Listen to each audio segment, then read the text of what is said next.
Hello, welcome to the Horti-Culturalists. I am Matthew Lucas. And I'm Stephen Ryan. And we post every week on a Friday, so if you're interested in following our continued horticultural adventures, do hit subscribe. And if you want to ask Stephen Ryan a question, put it in the comments section below and I'll see if I can answer it for you. In our 60-second shorts every Monday. But Stephen, where are we today? Well, we're at Melbourne University. Yes. So this wonderful institute of learning, and we're not here to learn about lots of things that go on here, but and neither of us ever came here either. So yeah, what do I say? But anyhow, we've come to do some videos in the gardens here, and the one we're going to have a look at today is a very interesting concept. Whether it's working or not, that'll be up to us at the end of the day. Well, but it's what they call their Latitude Garden, and it's plants from the different countries that fall between the 30th and 40th latitude, or 30 to 40 degree latitude, which includes large areas of Australia, South Africa, large parts of South America, a little bit of Brazil, and also some of the New Zealand flora as well. So they're divided into country beds basically, but they're all in that latitude range. So it'll be interesting to see how it's working. it will. And I preface this by saying sometimes those kind of science organized garden beds kind of a bit dull and maybe don't work. So what do you think? Well, we'll soon find out. All right, let's go and have a look. Yes, what a good idea.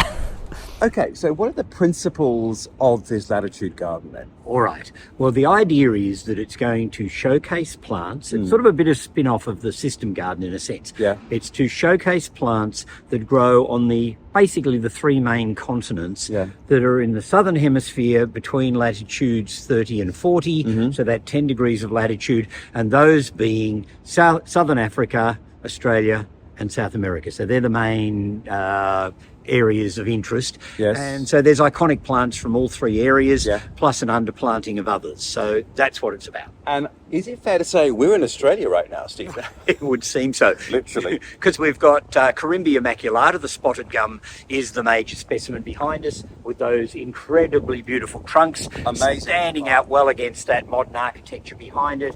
It is really stunning, with its sort of ground flora of classical Australian bushland plants. So the grasses, the grevilleas, there's correas, there's acacias, there's even the tree grasses, the xanthorrheas. So there's a range of different Australian native plants to give you that sense of the Australian bush. So there you go. Which is very familiar to us. Obviously, here in Australia, we see this sort of naturalistic landscaping often. But I guess what's going to be more interesting is going to look at the other continents. And if we just shift across the ocean, there is a very curious tree just over there. Yes, one that always fascinates me. Okay. All right, so there is a tale to tell about this tree. So first of all, which continent are we on? We're in South America. Yes. So the Onbu tree, or Photolacca dioichea, it's actually an iconic tree in South America. And in fact, I remember being in Argentina, in Buenos Aires, and there's actually one growing as a street tree in central Buenos Aires that's got a base around the trunk that must be 4 or 5 meters across. So you get this big swollen base, then you tend to get multiple trunks that come up from that with this lush green foliage, which seems quite out of place in a fairly dryish environment. And it is really quite a remarkable looking tree. It is, and we're getting closer, and essentially what looks like has happened is that the tree's died, and it's sort of sent up suckers, I guess, around the perimeter of the old trunk. Yeah, well, we are told that this one was shifted. Right. It was on the National Tree Register, so it was an important tree, and that's one of the reasons why it's very handy if you're a tree and you're on the National Tree Register, because when they were building the new building behind, the tree was in the way, so it had to be taken out or shifted. And in fact, they decided to do, because it was considered to be a tree of national importance, they spent a lot of money, whichever way it goes. We're both in the wrong trade because we should be moving trees. Yeah, exactly. And they moved it around about 10 feet.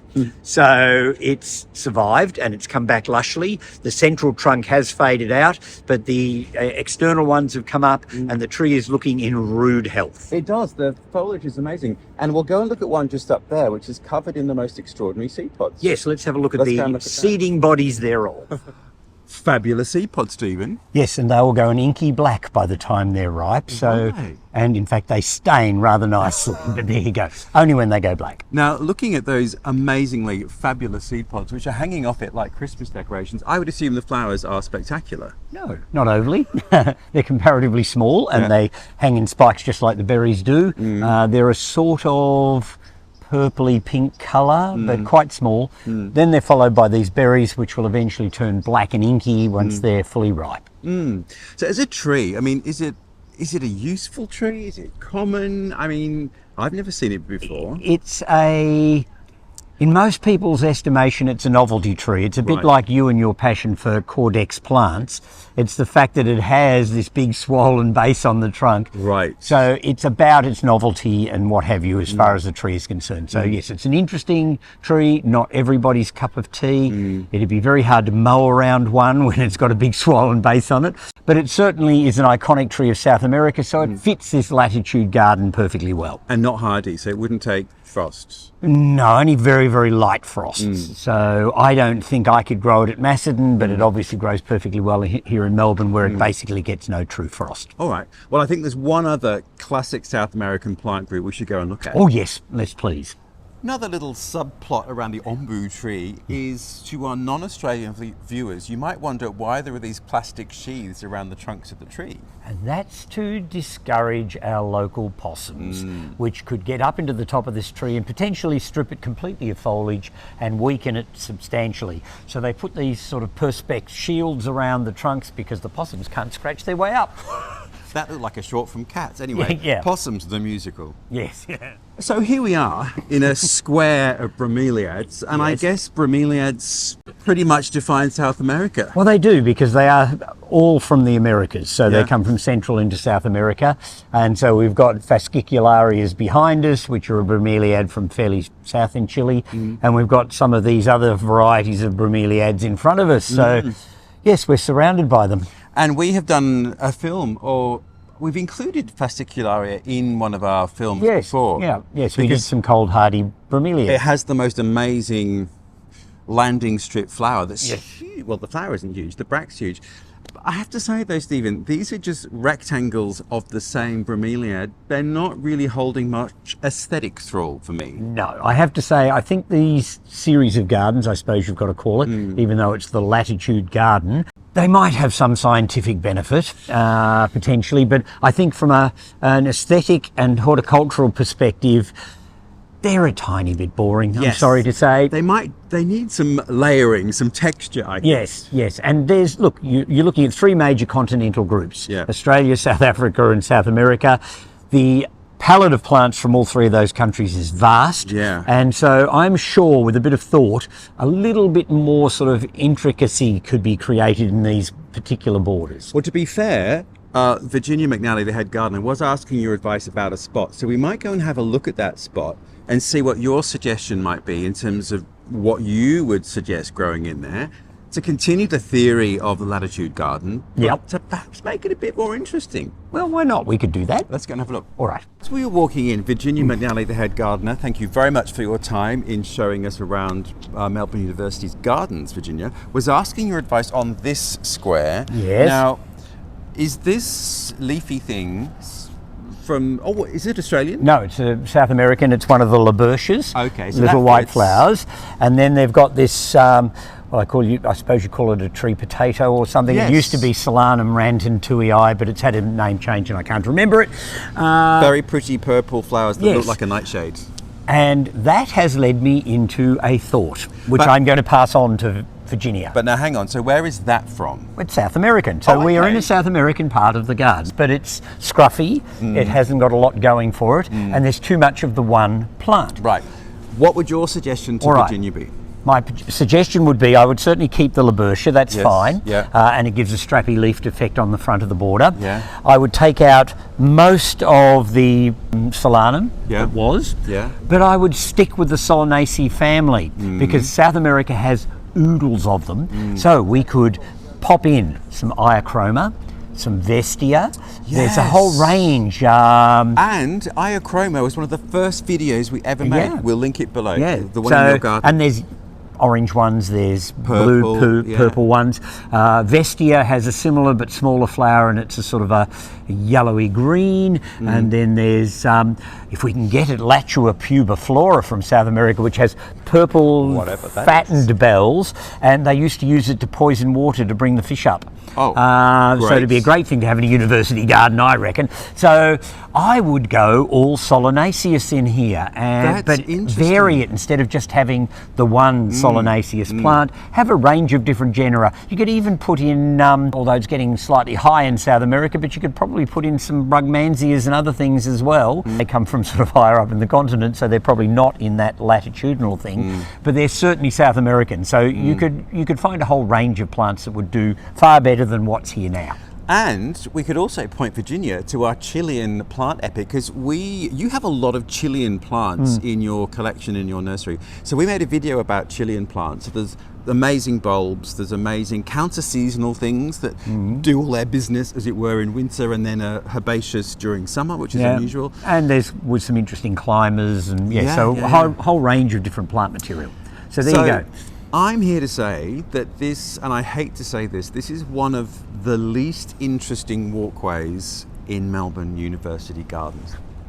Yeah, and unfortunately I have to agree with you. So it's an interesting idea scientifically. Is it? Well, I guess. Yeah, it is. I can see the science behind it. I can see the use of it potentially as a teaching tool. Yeah. But certainly from a horticultural perspective, and certainly from an aesthetic perspective, does leave a bit to be desired. Bit of a work in progress. But I guess it's sort of, we've made a video about the system garden here. There is the famous Chelsea Physic Garden. So there are lots of gardens sort of built around science and process and nomenclature, aren't there? But I guess the system garden here is aesthetic. It's just about having an aesthetic overlay, perhaps, over the science. Yeah, so it probably needs a little bit of tweaking. But you know, I quite like the idea, and I certainly think it's interesting to come to an educational institute that is trying to teach people about things botanical, but maybe they can just do it in a way that's just a little bit more exciting aesthetically. Prettier. Yeah, exactly. Well done. That's our advice. The tree that surprised me the most, you were talking about the sort of pivotal tree, and you spoke in Latin. I thought, oh yeah, whatever. Is this, which in Australia the common name is the pepper tree? Or peppercorn tree. Yeah. So where is it from? Well, it's South American, but it is so ubiquitous in country towns through Victoria. But throughout Australia, in Western Australia where I grew up. Because they love the deserty conditions of Australia, so it's actually perfectly adapted to our climate. And in fact, in some areas is considered to be potentially weedy, so there has been talk about removal of pepper trees in some towns. Good luck, because there's so many of them. Yeah, and people love them, so I think that would be a really bad idea. So I've seen these growing in the wild in really quite arid areas of Chile, and they are a stunningly beautiful and very hardy and very appropriate shade tree for our conditions, and they certainly do, for me at least, seem to be an iconic tree of South America, even though most Australians think they belong here. It's an iconic tree of Australia, and I thought it looks kind of Chinese. It looks like the tree that you see in Willow Pattern China. It looks like you've seen it painted on calligraphy. Yeah. It just doesn't. There you go. Who knew? I didn't know where I thought it was from. Yeah. But I kind of thought it may have been Chinese. Yeah. Well, there you go. So it's not. But it's called a peppercorn tree because the berries look like peppercorns, but they are not pepper. You can't use them. No. Botanically, FYI. Yeah, well, I actually think that they do have some medical uses and things, so you can sort of use them, but they're probably not the best thing to use culinarily. No, but the foliage is beautiful. It has sort of pendant bunches of beautiful red berries. And the smell of a pepper tree is quite remarkable. And so I think they're a great and fabulous tree. So they are certainly appropriate in the Latitude Garden. There you go. One of the more charming aspects of the Latitude Garden. Yes. Another flower that caught my eye is this. Now, I've seen this around the traps. What is this? That is Erythrina cristigali, the coral tree, also, of course, from South America. Now, that is one of those things that you really have to prune hard, isn't it? Well, it does if you want to use it in a garden context, because it tends to, particularly in colder climates, the branches tend to die back a bit after flowering. So in my own garden, I coppice one. It's a stump only about a metre tall. There's a beautiful one in the Botanic Gardens in Melbourne that's been pollarded at a much higher level. So they cut back to the same point every year, and it's built this humongous big gnarly base, and all the shoots come from that each year and then flower on the new wood. Because otherwise, does it get quite strappy if you let it go? Well, straggly, I would say. Okay, there you go. Well, that was an interesting South American plant. Yes. But now I think we should go to South Africa and see what's going on over there. All right, good idea. Let's go. So we're in the veldt. Well, so to speak. Yeah, so we're in the South African area, which I have to say hasn't yet got a large iconic plant growing in it, but we're getting there. So behind us here, we've got one of the species of Cassonias, so the cabbage trees, and there's 2 or 3 others around, which will in time become really important features of the South African part of this Latitude Garden.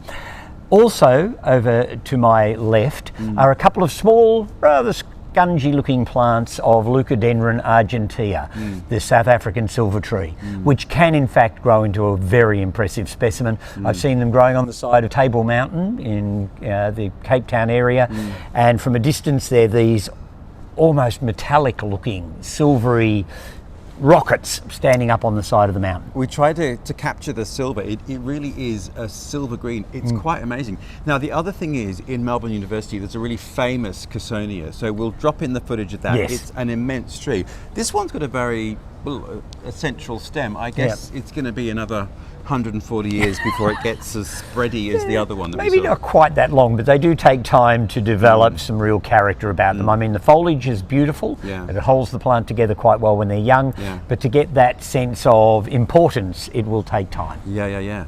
And I guess the other famous plant group are the proteas, which are Yes, around there's us. a number of them. Well, of course, the Leucadendron, the silver tree, is in the Proteaceae family, right. so it's in the same family group as the true proteas of South Africa. And does it flower in a similar way? Yeah, but the flowers are hidden inside the foliage, so you rarely see the silver tree's flowers per se, but the foliage is well and truly good enough to hold it up as a great garden plant. And the proteas love the Australian climate. You see them in Western Australia, in South Australia, here in Victoria, I mean, just about everywhere. And quite regularly in florist shops, being sold in bunches with Australian native plants as Australian native flower bunches. And I think a lot of people think they are now. Oh yeah. Leucadendron and proteas, because they're just so ubiquitous. Yes, sadly. And of course, something that's ubiquitous in people's gardens, virtually the world round, are the red hot pokers or Nephophias. And of course they're South African in origin as well. So people don't sort of think about where they come from, but they are certainly South African plants, all restricted to South Africa and a little bit to Madagascar, and they are fantastic garden plants. Well, there we go. what do you think? Well, I have to Latitude say the Latitude Garden is an intriguing concept.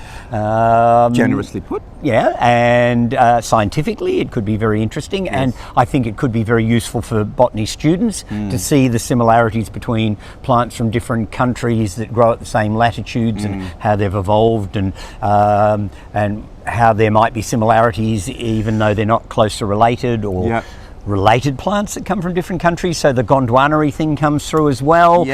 So it's all, I think, useful knowledge and grist for the mill.